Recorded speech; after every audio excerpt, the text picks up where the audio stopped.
इतिहास दुनिया की सबसे बड़ी अदालत है। इससे बड़ी अदालत कोई नहीं है।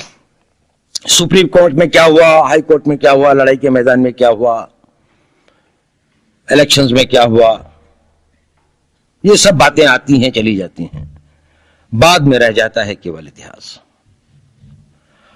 और इतिहास का निर्णय हमेशा उसके पक्ष में गया है जो शक्तिशाली था। इसने कभी उसका साथ नहीं दिया जो न्याय के साथ था, जो सही था। अगर ऐसा होता तो दिल्ली में बाबर रोड होती है, बाबर रोड है लेकिन राणा सांगा रोड नहीं है, क्योंकि बाबर आया, विजयी हुआ, राणा सांगा हार गया। भारत की हिंदूशाही किंगडम अफगानिस्तान से होती सिकुड़ती सिकुड़ती सिकुड़ती यहां तक नहीं आ जाती। हमने किसी पर आक्रमण नहीं किया, हमने किसी के जीवन मूल्यों को नष्ट नहीं किया, हमने किसी के धर्म ग्रंथों को और धर्म स्थानों को नष्ट नहीं किया।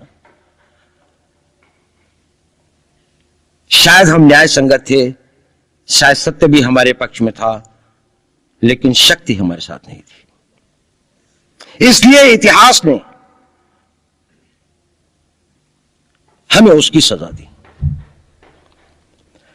इतिहास ने हमेशा उनको सजा दी जिन्होंने विचारों को कर्म से और न्याय को शक्ति से अधिक महत्व दिया। अब मैं ये नहीं कह रहा हूं कि उसको उसकी तिलांजलि कर देनी चाहिए, ये नहीं है कि न्याय का अपना महत्व नहीं है, लेकिन यदि कॉन्फ्लिक्ट ऑफ इंटरेस्ट हो तो शक्तिशाली बनना ज्यादा आवश्यक है। भारत धर्मगुरु भी तभी बनेगा जब एक शक्तिशाली भारत का निर्माण होगा।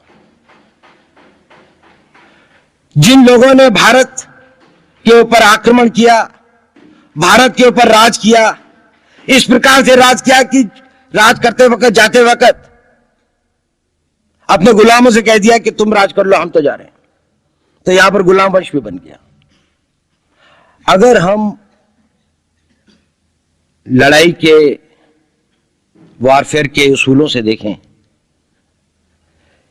कि किसी भी राष्ट्र की जो कॉम्प्रिहेंसिव स्टेट पावर होती है, किन चीजों से वो लड़ाई लड़ता है, जिसको हम कहते हैं कि ये शक्तिशाली है, दूसरा शक्तिशाली नहीं है, क्या वो अवयव होते हैं उसके, क्या घटक होते हैं उसके।